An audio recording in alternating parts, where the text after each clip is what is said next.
Now, this is what I was referring to. The various news articles, like why men are threatened by smart women. The other one I had were, are men just not interested in clever women? Then we have rejected for being too successful, career-driven women say it's better to know. And these are from various newspaper sources like Psychology Today, for example, Washington Post, Huffington Post, and you say whatever you will about these different news sources, but they come from all manners of life, and people seem to really care about this issue. Several years ago, I was asked to be on the radio to talk about this particular issue, and what I was really struck by, it was two kind of celebrity type people, like radio host type people, and then myself and a professor who was very qualitative in her approach. And what struck me is that the people in the room had no real clear definition of this type of this question. Right? What does it mean to be smart? Why would you want to be smart? Is smart sexy? And then it was very loaded with this kind of heavy bias about, you know, women who are smart are rejected, or men are intimidated by women who are rejected. And so I'm in this room trying to be nice, of course, and it made me think, well, why don't I just do some research on this question? So we set about doing 2 studies thus far, 3 studies actually thus far, and I'm going to report these findings to you. The 2 of them, the first 3 have already been published, and I have a little bit of a surprise for you here in here as well, which I won't tell you about, but I'll hint at if you wish. So I'm going to report these 2 studies here. They were both published last year with different students of mine. So in the first case, I have at my university in Australia, we used to take groups of students that they did the same project, and their theses were all the same. And in other cases, students could just simply be a sole student, like the case down here on the bottom with Caitlin. So both of these groups of students helped me address this kind of question, and I'm still working on it because I find it quite interesting. You know, as an academic guy, I do find it interesting to understand, you know, am I barking up the wrong tree by trying to be smart in terms of finding the relationships that I might want. So the assertion is that, of course, it's good to be smart, right? Why wouldn't it be? It must be great. I mean, being like Dumb and Dumber here in the picture seems like intuitive.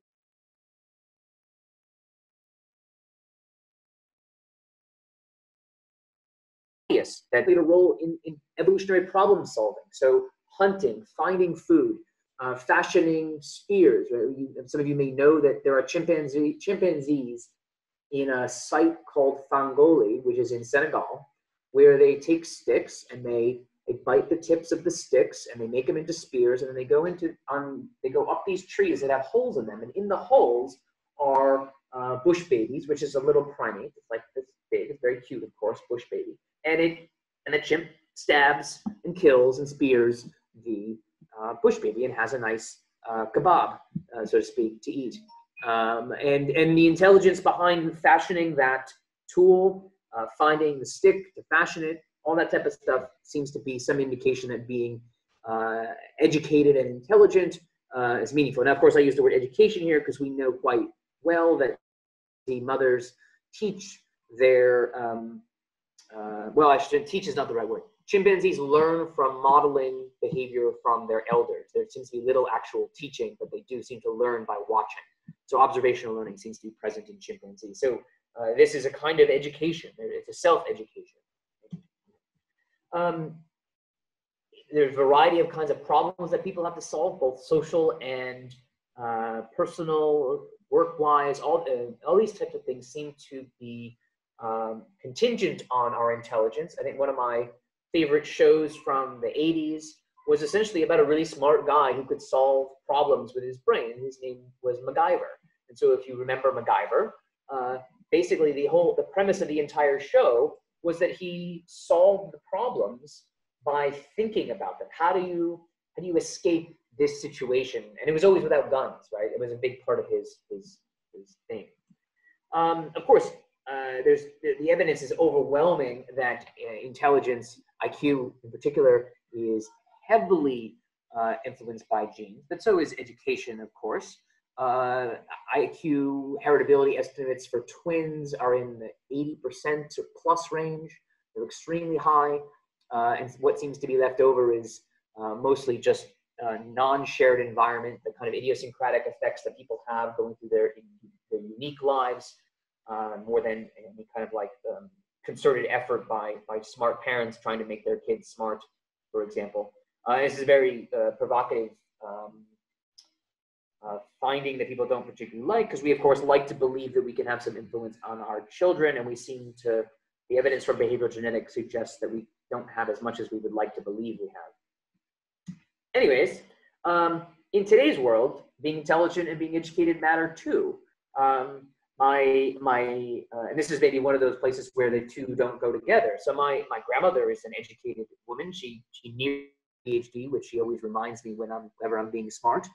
And it's always, I nearly got it.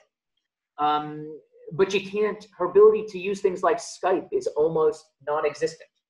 So we talk once a week, and her education in the Skype world is just embarrassingly low. Every time we struggle to get her webcam working, and this has been 9 years of doing it. And so she has lots of time being educated. Nevertheless, the point I'm trying to make here is that the modern world, things Zoom, like we live in this world now, and using Google Maps on your phone, and even setting reminders on your phone, all these things are part of the modern landscape that really requires an increasing amount of intelligence. It used to be okay and totally reasonable in, say, the States, you know, to have a high school degree, and you could go on and get married and have success and have money and all these things. But as societies become more and more advanced and less physically oriented, intelligence, the brain, becomes more and more important. And so this issue seems to be not just an old question, but a question that's going to get more and more important as education becomes even more important as societies progress.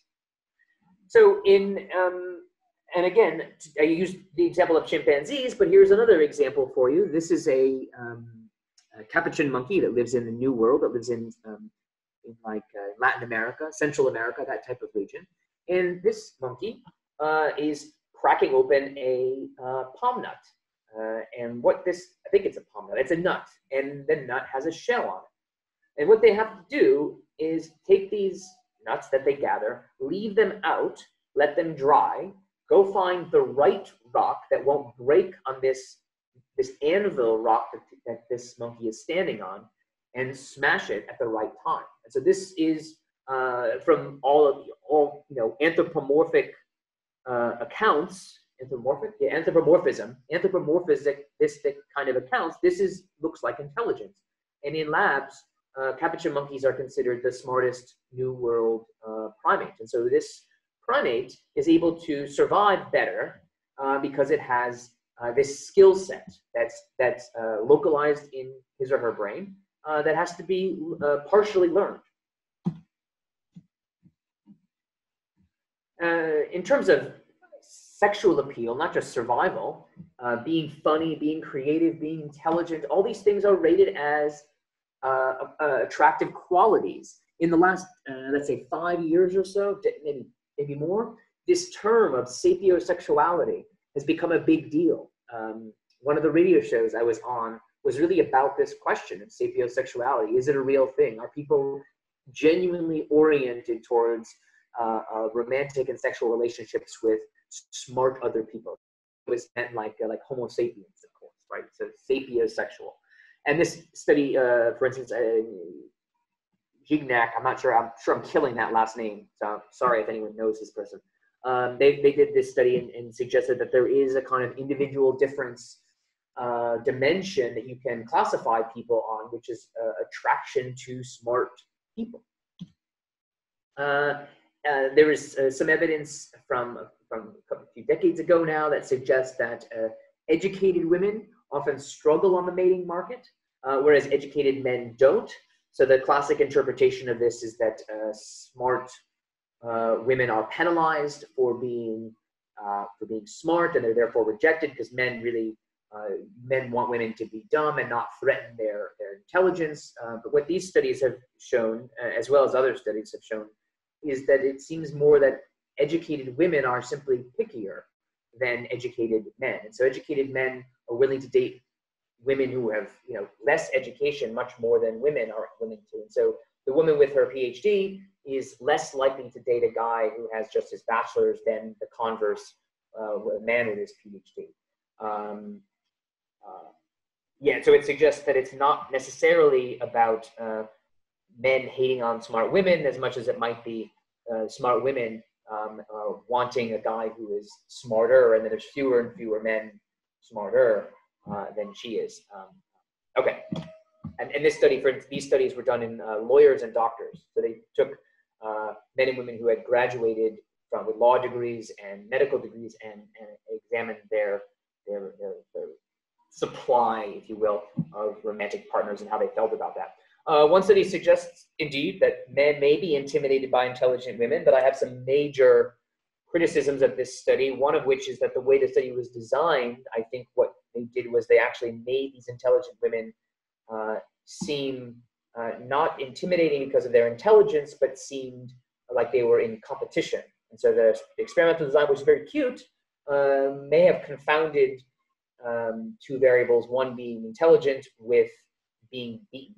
And so in the design, they had men come into labs and they took a survey or a test with a woman, and the woman was either allocated to doing better or doing worse, and the idea was that she was better than. And so I think this sense of playing up the competition aspect may have actually confounded this study. That's my big problem with that study. I have other ones, of course. And lastly, people with higher IQ, and this is formal IQ, not just someone who is intelligent, but what they did in the study is they manipulated, say, here's Arthur, and he has an IQ of 150 in one condition, and here's Arthur, and he has a IQ of 100, and they asked desirability ratings, and lo and behold, people with more IQ in a very linear fashion were viewed as more desirable than people with lower IQs. So it sounds like being smart seems to matter in the mating market, but the evidence so far, in my view, is a little bit thin for several reasons. One of which is that most of the research is correlational, with some exceptions here. It's often natural group design, and it's also often manipulating something that's not really apparent to us. And so we don't have a tattoo on our forehead that says our IQ.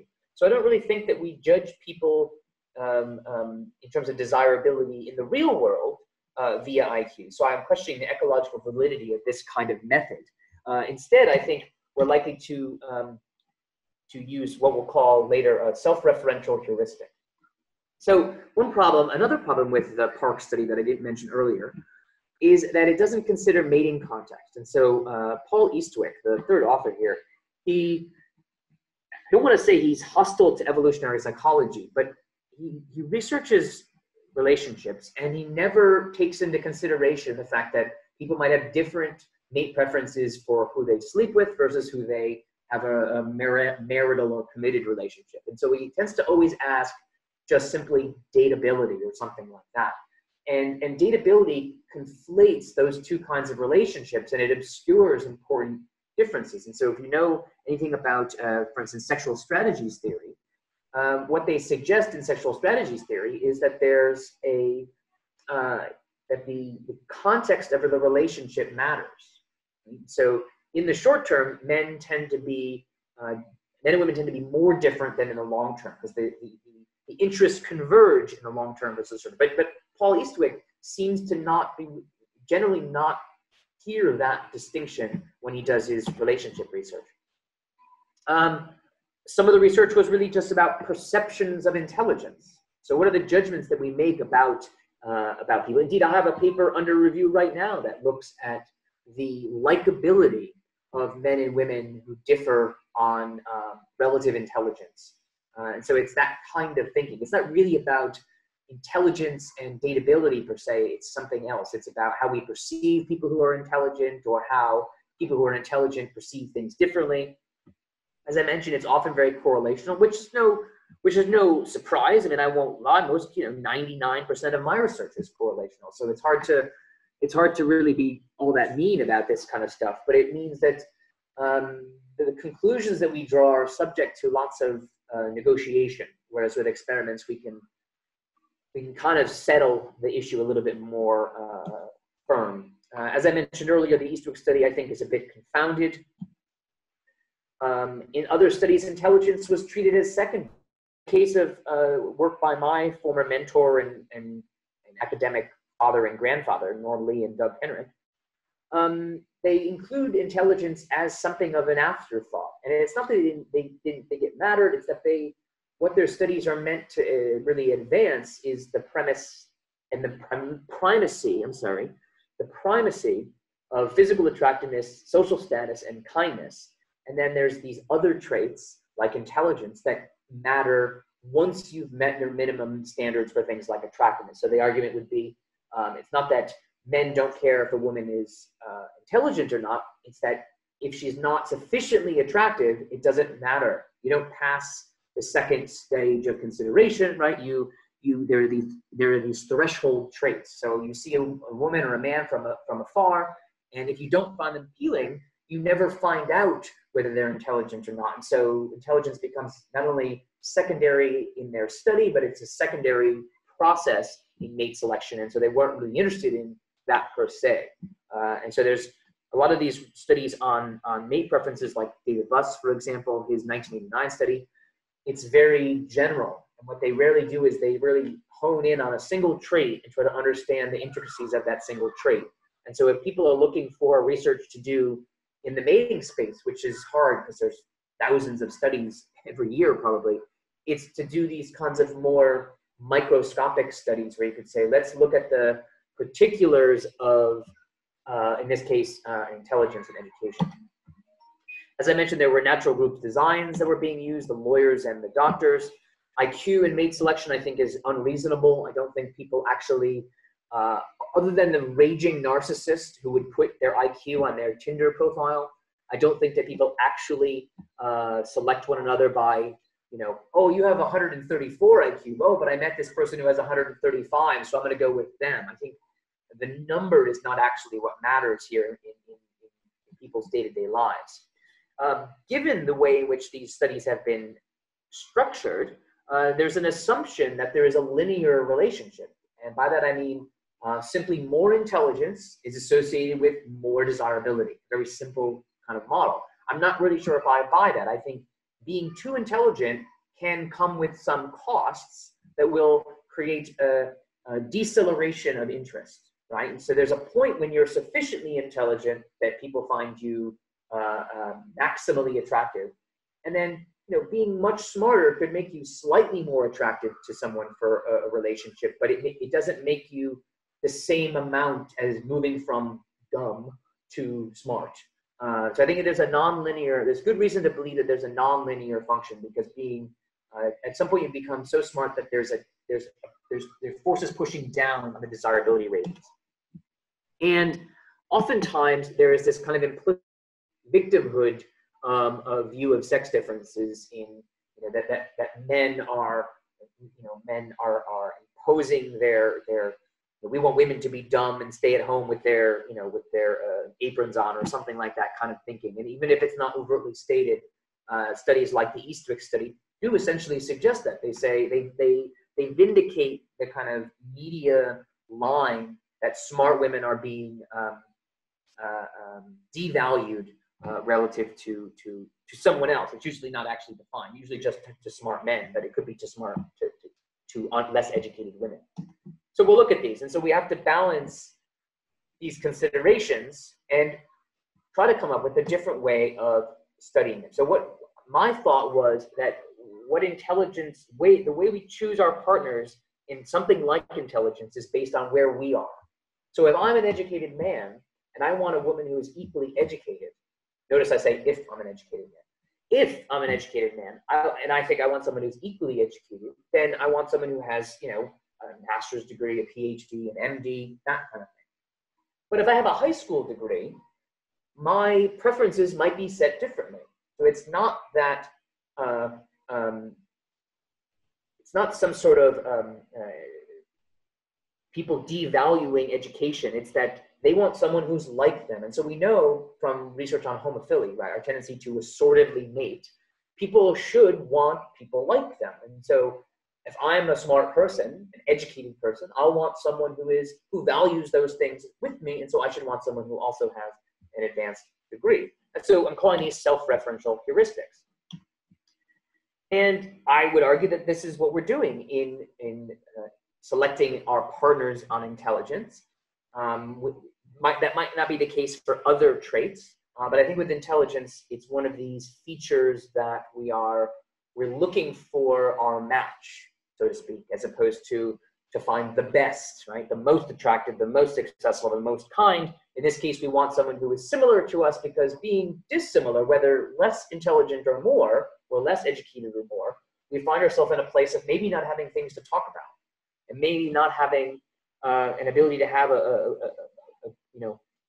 compatible relation. Now, of course, there are these exceptions where the really rich man simply doesn't care at all about how successful or wealthy or smart his partner is, and he just wants arm candy. And I think these are exceptional cases, just like there are the exceptional cases of the so-called gold diggers, right? So yes, women want men who've got their act together, who have status, but I think gold diggers are this kind of social media anomaly in terms of the population, that is. Okay, so we have this homogamy effect, as I mentioned, it's homophilia, our tendency to like people like us, to marry people like us. And so when we balance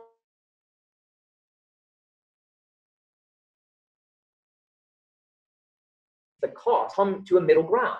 And the most appealing person then should be someone who is similarly educated and similarly intelligent, right? We'll have had similar experiences, we'll have had similar priorities in life, and indeed, we may have very well gone to school together. It's quite common that people marry someone who they dated from university, or they marry someone who's in a similar job as they are. And so these kinds of propinquity effects, proximity effects, kind of set the stage in the background when we're not even aware of them. And university is one of those places where everybody goes to university, and lo and behold, most people marry people who they meet in those contexts. And so if you're someone like me, who wasn't fortunate enough to meet someone at university, you find yourself, older and not really meeting people because those contexts don't really exist anymore. So, and it becomes, the dating game becomes a bit different. But I think one of the mistakes that people make with these homogamy effects, these assortative mating effects, is they assume that people are seeking it out overtly.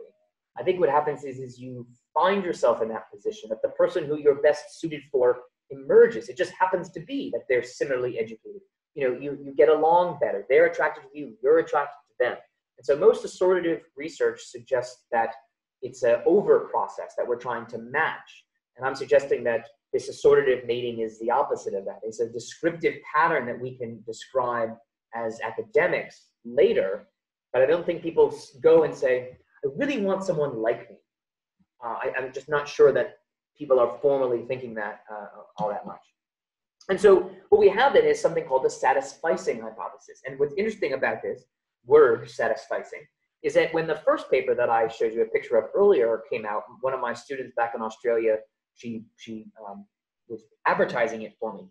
And some guy on her Facebook page was like, oh, it's too bad that he has a typo on like the first paragraph, this word, satisficing. So the guy didn't know the word satisficing, and he's trying to like make fun of me for not having the word spelled right. And of course, he just didn't know the word. So if you don't know the word satisficing, it is a combination of satisficing and of sufficient and satisfactory, right? So it's enough is the idea. So you get enough of what you want.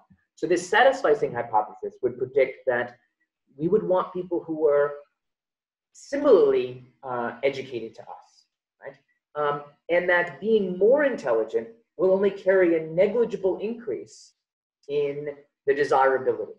Right? So the sweet spot, to use the English phrase, is being similarly educated and intelligent as someone else. And I've experienced this in my own life. When I have met women who wouldn't, because they're like, you're too smart for me, you're too educated for me. And it feels a bit like, well, shouldn't that be my choice? But they know in advance, in some ways, that we would be incompatible again. Anyways, or they find it intimidating, whatever it is. Okay, so study one. Now let me get to the study because it's taking a lot of time here. So we tried to look at the distinction of sexual interest and romantic interest as a function of relative intelligence, which I'll tell you about how we manipulated this in a minute. We expect intelligence to be more valuable in the long-term versus the short-term context, right? So in particular for men, as we'll talk about, of course, but that intelligence is a quality that's best assessed in a long-term relationship, and it's most valuable in a long-term relationship. It's hard to know if someone's smart when you just met them at a for those of us here in Warsaw, if you meet them at this bar, The View, for example, or Level 27, or these kinds of places, it's really hard to work out whether someone's smart when the music is pumping and pumping and you're drinking, your third glass of champagne, for instance, if that's your drink of choice. And so I think intelligence plays a much more powerful role in the long term than the short term. And I see by some of your smiles, like Sonia, she's like, give me some champagne, as they say. We, of course, test sex differences, right? I'm an evolutionary psychologist. I don't think sex differences matter all the time, but I think they matter in contexts where men and women are likely to have face different adaptive challenges. In this case, the adaptive challenge of men don't carry babies. Men have much less risk. Even today with legal systems, their body is not obligated to carry this baby in the same way that women's is. So in study one, the method, I love my MTurk. I use MTurk all the time. It's just a quick way of getting data from my students so we can go to sleep and the next morning we wake up and we have 476 people. Pretty standard for MTurk. It's fairly well balanced. It's usually there's slightly more men in MTurk samples. Maybe that's just because it's, men are tech geeks or something. I don't know, something like that. This is the typical sample for them in terms of age. And we manipulated relative intelligence by creating 3 sex-specific targets. We didn't include pictures because we didn't want to add that extra complication of having to pilot test pictures or anything like that. We simply said it's an ultra short vignette. We simply say John is less intelligent, equally intelligent, or more intelligent, and we did the same thing with Jess. So a male and female name, very stereotypical Anglo names for men and women, and we just run this kind of basic, very simple model. Right? For example, we say John is less intelligent than you are, and we ask mating desirability, but remember, we ask it in 2 ways. We say long-term desirability and we ask about short-term desirability, and it's simply a 1 to 5 scale here. So people, no surprise, people were more interested in long-term relationships than they were in short-term relationships. This is not uncommon. As much as we make fun about, everybody's interested in casual sex, people would still actually like and prefer to be in a committed relationship. And this doesn't surprise me, although admittedly, it's a rather weak main effect. The target that was equal in intelligence was considered the most desirable, which is what we suggested, of course, and it's followed in step by someone who's more and then someone who's less intelligent, and all those differences are significant there. And this effect size, of course, is 5 times larger than the last one. So we're accounting for more of the variance now.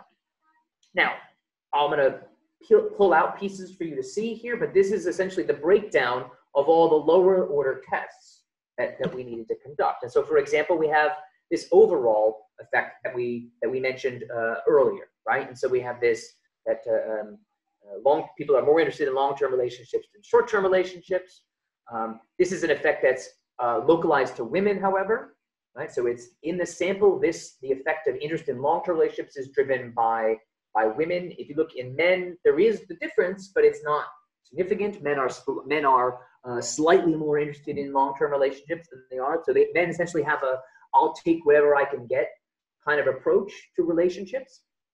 What else? What are we doing next? When it comes to the intelligence, we find that in all contexts, we have the long-term relationship valuing education in general more than short-term relationship. But if you look at the specifics, you find that the largest effect size is in equal. The next, just a little bit down from that, you find it's in greater. And then down from that even further, it's in lower. And again, here, we're finding stronger effects of this context variable than the sex variable that like when we talked about with the Dark Triad. So context matters. And again, evolutionary psychology is one of those frameworks that can allow you to integrate individual differences and contextual differences very seamlessly in a theoretical way. Now, when we're looking down, right, we find that this is when we're comparing sex differences within long-term relationships. We find that women are more interested in long-term relationships than men are, but there is no sex difference in interest in short-term relationships. And so what you have there is men are maintaining a kind of similar level of interest in relationships, whereas women are much, much more interested in the long-term than the short-term. And down here, we're finding in the long-term context that it's the equal that's particularly valuable in the long-term.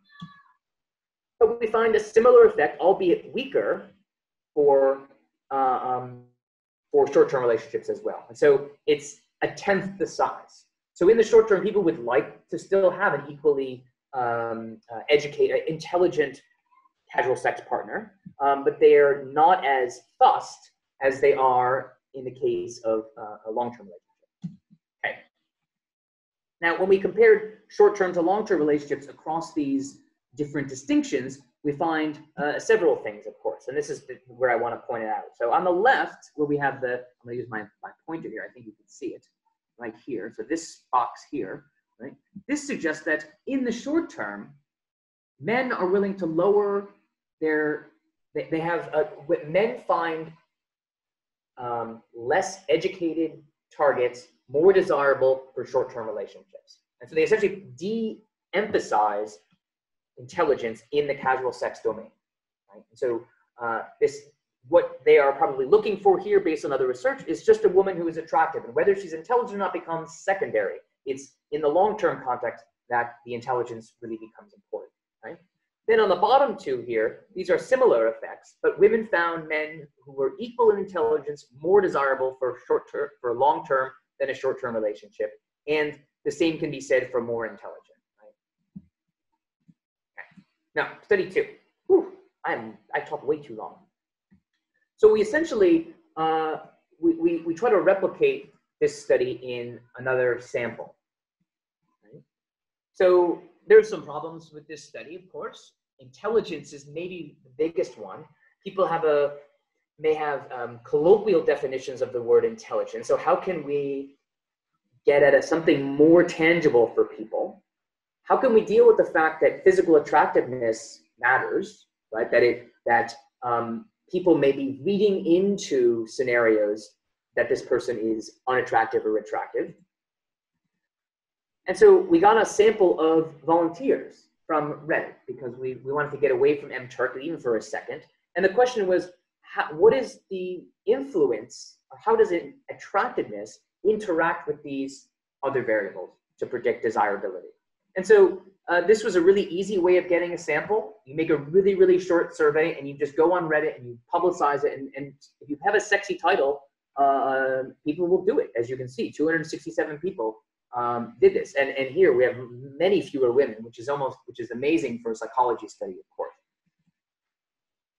We rated desirability in a similar way, but now, and we measured, we manipulated attractiveness as well. And so here we use the sufficiency idea for someone being attractive enough, essentially. And we have whether someone was insufficiently attractive, sufficiently attractive, or abundantly attractive. And this was random assignment between subjects and all that. Okay. And so a potential vignette might read something like this: a person who is sufficiently attractive to you and is more intelligent than you are. Okay. And so what do we find? Less intelligent targets was the most desirable for the short term than for a long term. So people seem to devalue intelligence in the long term context. And it was only an abundantly attractive partner was considered more attractive for the short term than long term. Right? So you're just gorgeous. So okay, let's have sex. And it seems to have it pushes people over the line in some way. So work by people, for instance, like Norm Lee, finds that people's attractiveness standards go up in the short-term context. Both men and women value physical attractiveness extra in the context when it's about physical chemistry, about the physical act of sex. So this, of course, confirms the primacy of attractiveness in short-term relationships and the kind of the bias in long-term preference for intelligence. That intelligence is a trait for long-term partnering. Okay. So we also found that the equal or greater intelligence were more desirable than a person with less intelligence. It's consistent with what we found last time. The sufficiently equaled the abundantly attractive. And so if you were enough attractive, you were just as desirable as someone who was abundantly attractive. Like those two were equivalent in size. And in desirability, I'm sorry. But both were rated as more desirable than the ugly person, right? That's right. But it gets at this, you have to get to a sufficient level of attractiveness. So there's often this assumption that when we talk about attractiveness, that if I say I want an attractive partner, that I mean, Mila Kunis or Scarlett Johansson. What you mean is someone who, who you find sufficiently attractive is really all that it comes down to. And once you've met that, then all those other great things can come into play, like psychological characteristics, of course. The sexes found the insufficiently attractive undesirable. Men have a slight bias towards thinking that the sufficiently attractive target was more attractive than women did, because this is how men tend to be. They tend to rate things as more attractive because it enables them to engage in the sex that they want to engage in. So they overestimate people's attractiveness, their desirability, I'm sorry. And then men found the abundantly attractive target more desirable than women. No surprise, because men tend to be more motivated around around looks, even in the context of long-term relationships. In the case of short-term relationships, there was the equal and the greater were more desirable than the less intelligent. No surprise there. But the effect, as you notice here, was weaker than the effect prior. Insufficiently attractive partners were particularly unappealing relative to the other two, whereas the abundantly and sufficiently attractive partners were equivalent. And it was only a matter of the sufficiently attractive partner that intelligence mattered in accounting for desirability, right? What that means is once you have sufficient attractiveness, then people start caring about whether you're intelligent or not. That's where it mattered. Okay. Now, if you ignore the long-term, short-term distinction, we of course find other things that might be interesting. Less intelligent targets were the least desirable of all. The insufficiently attractive was the least desirable of all, no surprise. These are essentially just confirming what we should already know. Men rate female targets more desirable regardless. This was a weak effect, but the pattern was at least detectable, right? So we go to the next study. And I mentioned that one of the problems, of course, is that education, intelligence is a slippery word, that people have different views of it, the Gardner intelligence, emotional intelligence, all these kinds of things. And it has some tone to it, the word intelligence, that people might not like, some social stigma attached.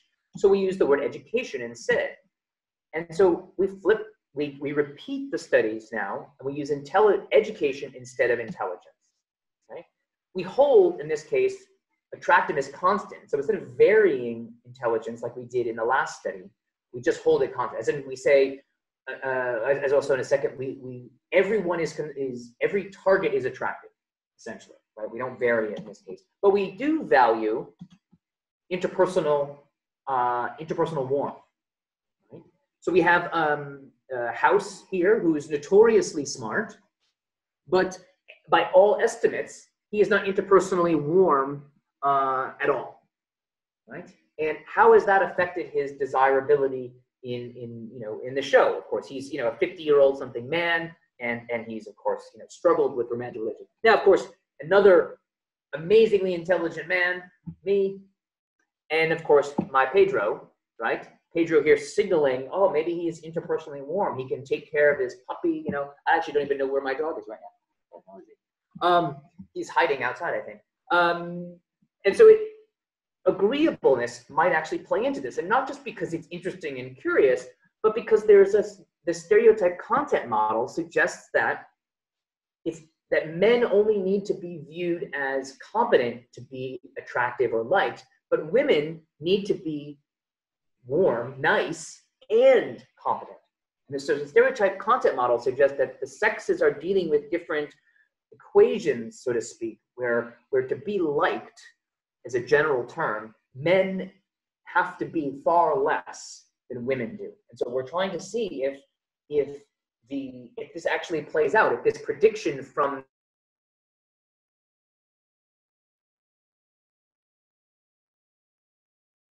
social role part of the equation. So we hold attractiveness constant, but we manipulate someone's warmness, we'll call it. Okay, so we collected some MTurf data. This was we expected to get 600. I'm not sure what happened.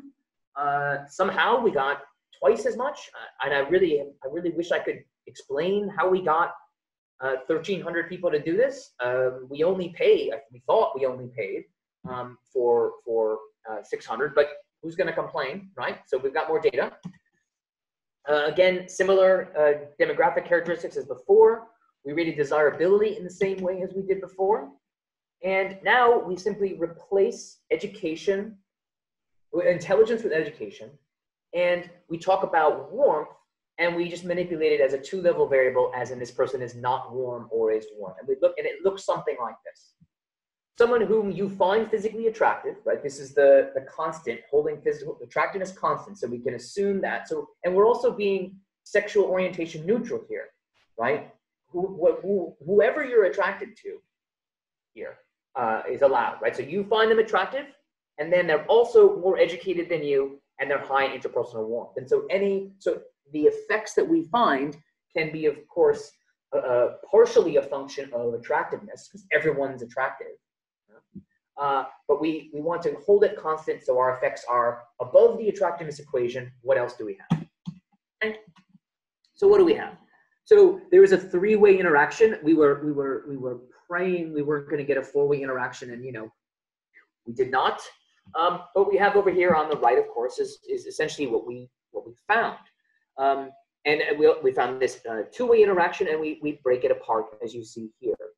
So people who are high on interpersonal warmth are the most desirable for a long-term relationship, which makes perfect sense. I hope it makes perfect sense. But interestingly, in the those who are low on, those who are in the short-term relationship context, we find a slightly different effect, that the desirability seems to have the opposite pattern here. So there's this crossover interaction, right? And so interpersonal warmth is particularly appealing for the long-term context, and it's less, but when the person is low in interpersonal warmth, they go down in the long-term desirability, but they go even slightly up in the short-term desirability.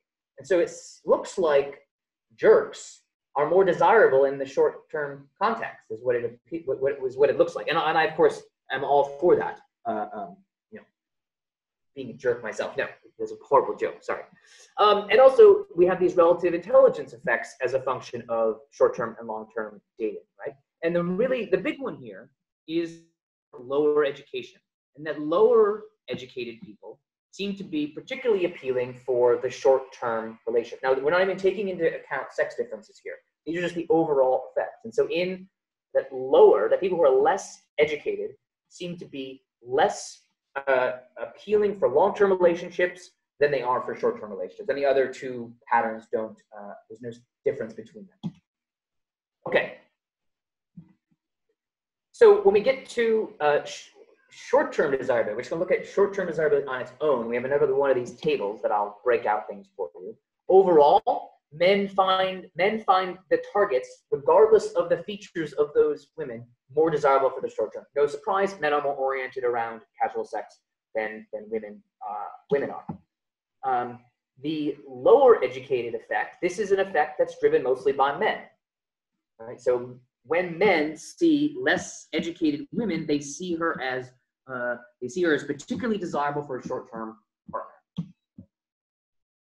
The higher educated person is also similarly, men are saying she is more desirable, but the sexes aren't differing in the equal, right? So the sexes both want equal educated.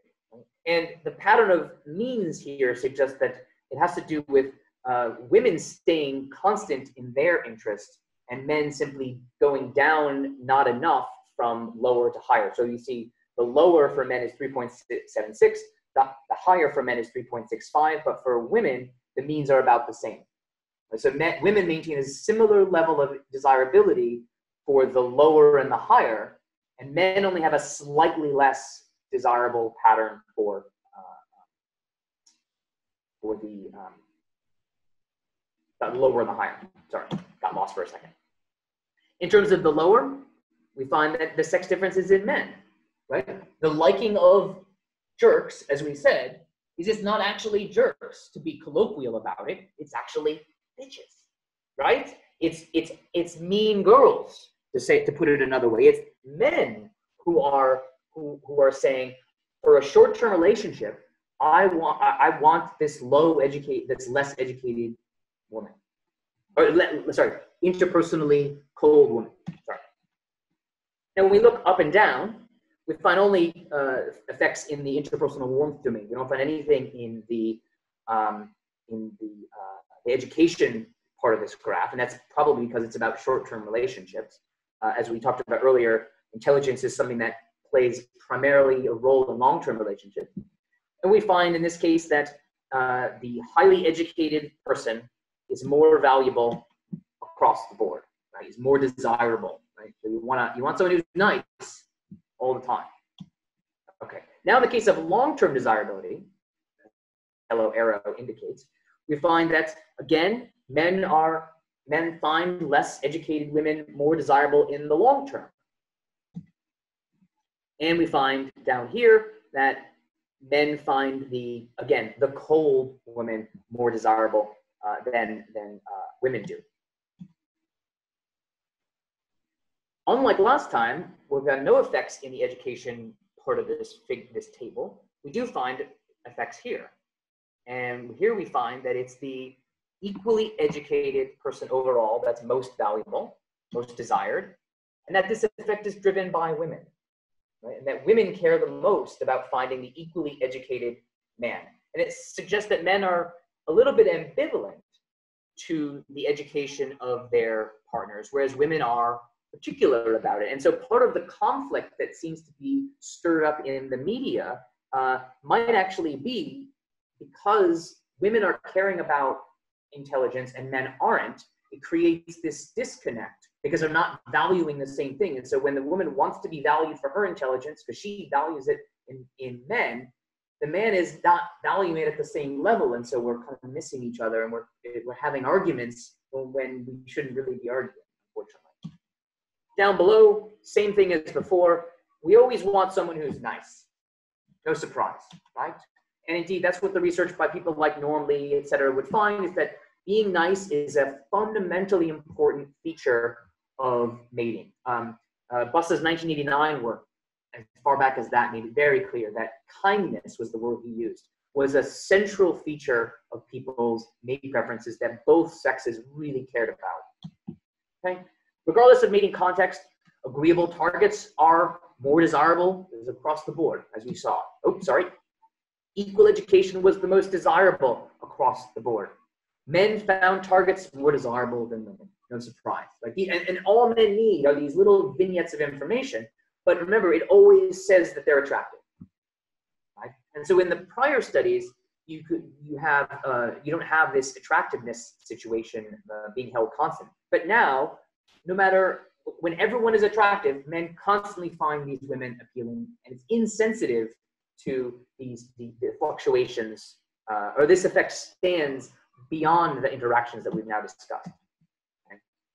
There is this interaction of agreeableness relative to education and sex, and we found that agreeableness and sex as the two-way interact, we found that men felt the disagreeable target was slightly more desirable. That's essentially what this three-way interaction showed. And then it also shows that relative education and sex also interacted, such that men desired less educated mates more than women did. Doesn't mean that men don't care about intelligence. It's that they happen to also find less educated women appealing, more so than women do. Now, the bonus study, and I'm sorry that I'm going too long. This is the surprise.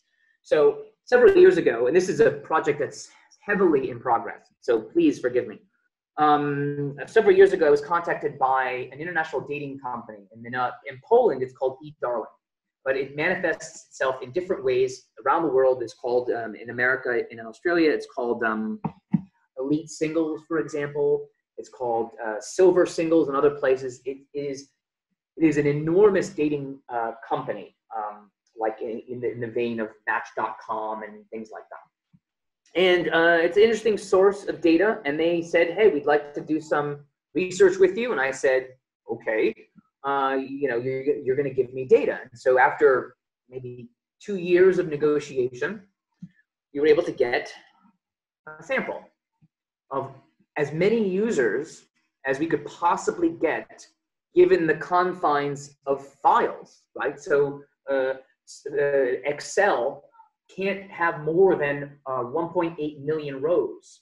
And so in countries like the US, where we maxed out, we have 1.8 million Americans, for example. And so we have samples as small as 17,000 from New Zealand and as large as 1.8 million from France and America and Germany. Okay? 24 countries. I threw this in. I'm going to tell you about we pulled out the data from Poland just for sake of this talk here. This data has been really hard to get to deal with, and so we haven't published anything on it, but we're progressively moving in this direction. And indeed, the first study that we plan to publish is on education. So we're looking at education. So this information I'll present is part and parcel of what we're going to put in this big paper. And so you have a large sample of published people, I think, right? I mean, I hope that 647,000 is a lot to people.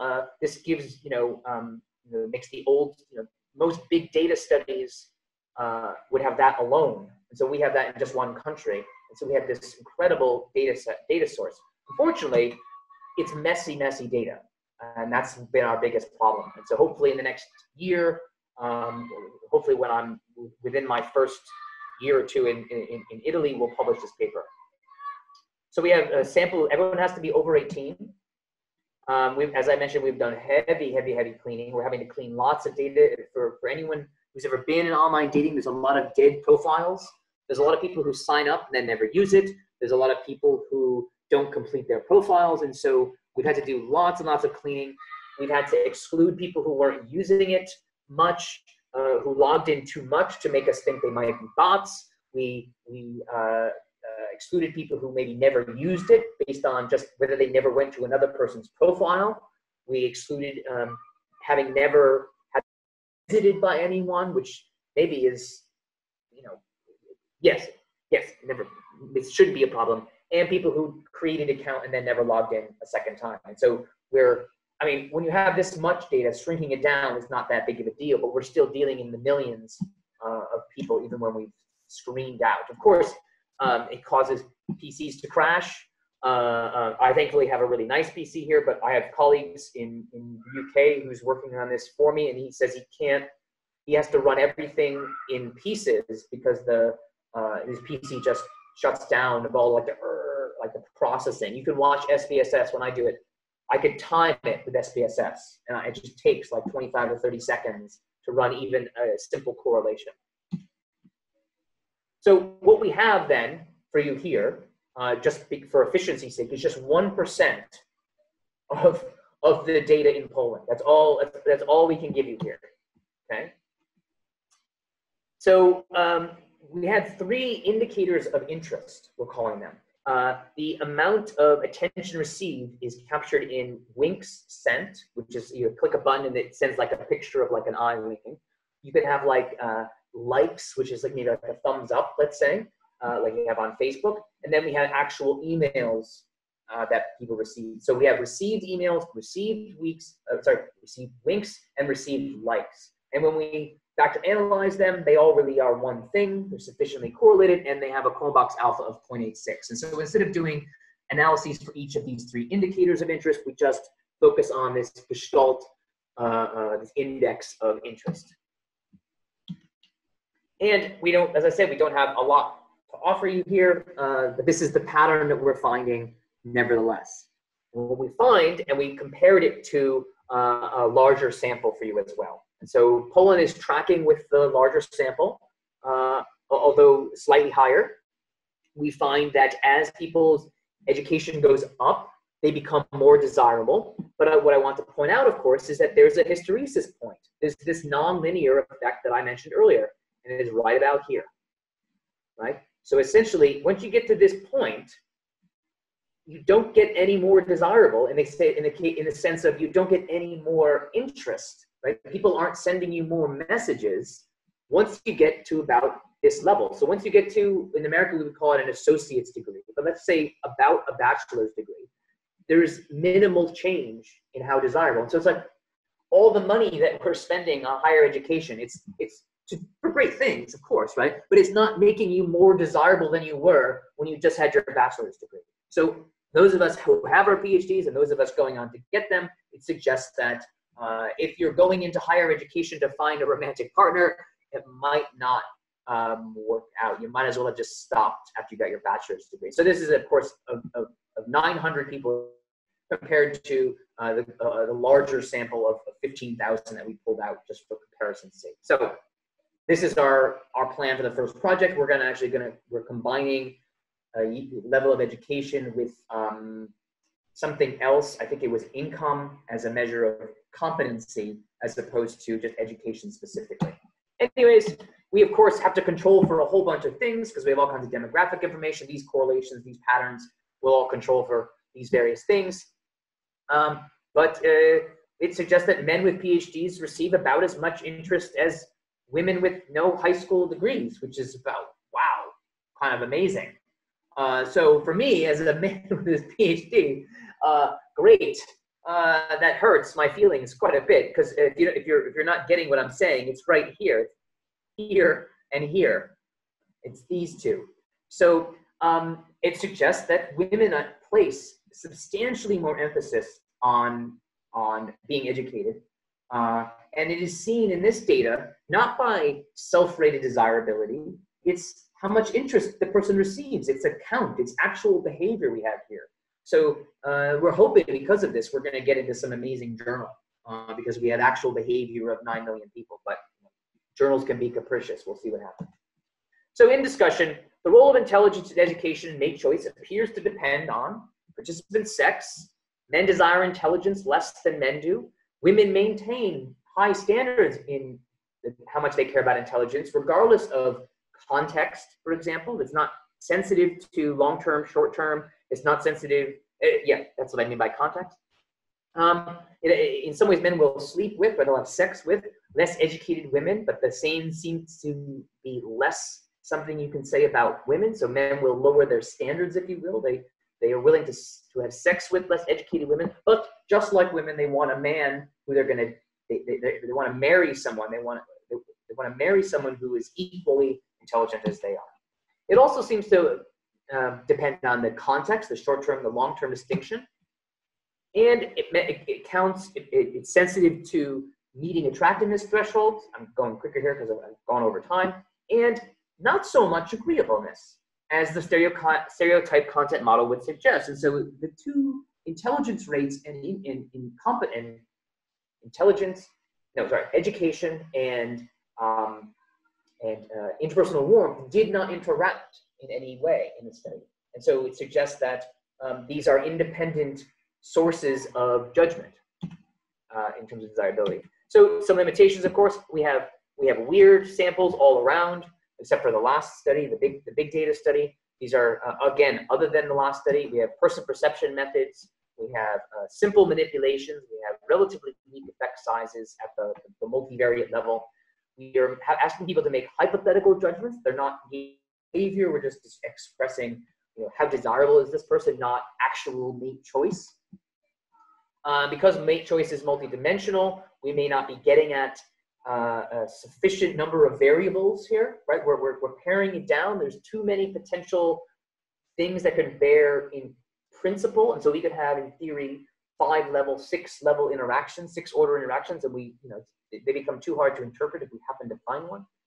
And of course, we focus mostly on marriage and one-night stands, long-term and short-term, but there are other relationship styles, relationship choices that people make, like polyamory and open relationships and booty calls and all these other kinds of configurations that people engage in. In the big data study, of course, it's still weird data, of course. It is population data, but it is weird.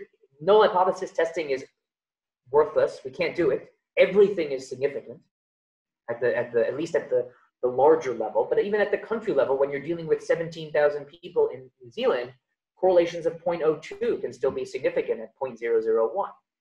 So those don't really help us. All we can do is talk about R's as effect sizes, really.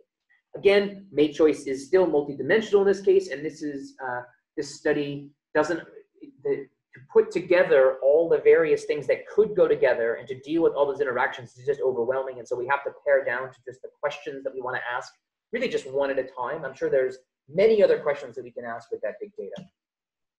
We have, unfortunately, no information on how attractive these people are, and by that I mean how physically attractive they are. We can't get the photos of 9.5 million people and then have them rated, and so we don't have any sense of that. All we have is, regardless of how attractive people felt that person was, we have these effects, for instance, for intelligence. The site is really more about long-term relationships. It's not about casual sex, so no surprise, attractive intelligence matters, as we showed in that figure. So the question, as I've already gone over 11 minutes, sorry, do men reject smart women? And as the comedian Chris Rock would say, not really. It sounds more like men are a bit more flexible when it comes to their interest in women in terms of intelligence, and women tend to be a bit more rigider, more rigid, one of those two things.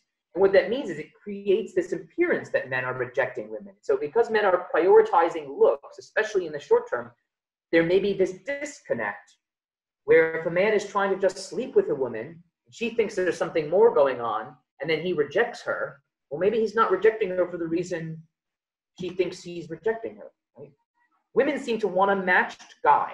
They seem very concerned with finding a good partner on this assortative way, but men's mating preferences seem to be more flexible. And this is one of the insights from sexual strategies theory that Boston Schmidt gave us in 1993, is that women's mate preferences tend to be less sensitive to that short-term, long-term distinction. It's who shift the most in that way.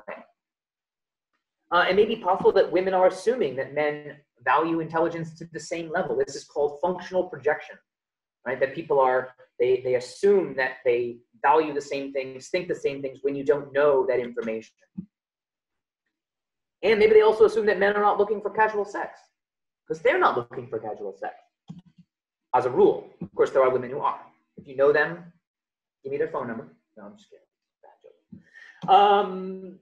Anyway, so the thrust here is that a lot of this media talk is often about this vilification of men in this space, that men are the bad guys here. And so I don't think anyone's a bad guy or a bad girl here. I think we just have, in some context, conflicting interests. It's not about some imposed patriarchy. It's that sometimes men and women have these conflicting interests, and if we could be more cognizant of those conflicting interests that are deep-seated from biology, we might actually get along better and accept one another better. That's all.